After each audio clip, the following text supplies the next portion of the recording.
Ladies and gentlemen, comrades and friends. Russia held a handover ceremony of 18 Russian-built Ansan medical air and rescue helicopters to the Zimbabwean government at the country's international airport on May 18. Zimbabwe's President Emmerson Mnangagwa said the helicopters will help in disaster response and be used by the country's police force.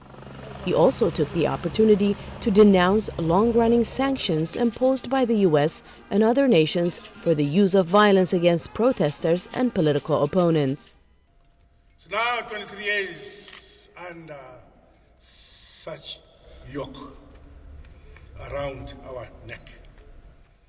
Process, of course, we access science and technology from countries who are willing to support us. And the Russian Federation is one of them. Russia's ambassador to Zimbabwe said the delivery was part of an eventual 32 helicopters that will be supplied to the country by 2025. The total value of the aircraft is $320 million. Sergei Chemzov, an ally of Russia's President Vladimir Putin and the chief executive officer of the state-owned defense conglomerate Rostec, which manufactures the helicopters, also spoke at the event. He thanked Zimbabwe for its diplomatic support.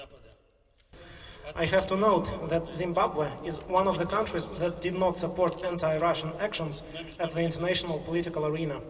In turn, the Russian Federation is always ready to give a helpful shoulder to the friendly nation. Jeffrey Smith, a human rights and pro-democracy activist with the nonprofit Vanguard Africa, says Russia needs allies in Africa and says the two nations have much in common. They're both internationally isolated because of their anti-democratic leadership and the fact that they're beholden to, oppressive, autocratic, kleptocratic rule. They share much more in common than they have differences. Some observers say Russia is looking to continue to expand its influence in Africa. Oleksandr Kovalenko is a military and political observer with the Information Resistance Group, a Ukrainian nonprofit organization countering Russian propaganda. For Russian, Africa is a very important springboard for a spread of influence, not just political, but also military and most importantly, resource expansion. Critics of the deal point out that Zimbabwe is rich in natural resources like diamonds, platinum, gold, and copper, which are of great interest to Russia.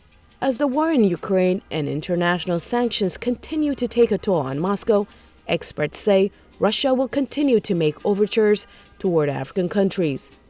With Keith Baptist in Harare, Zimbabwe, Salim Solomon, VOA News.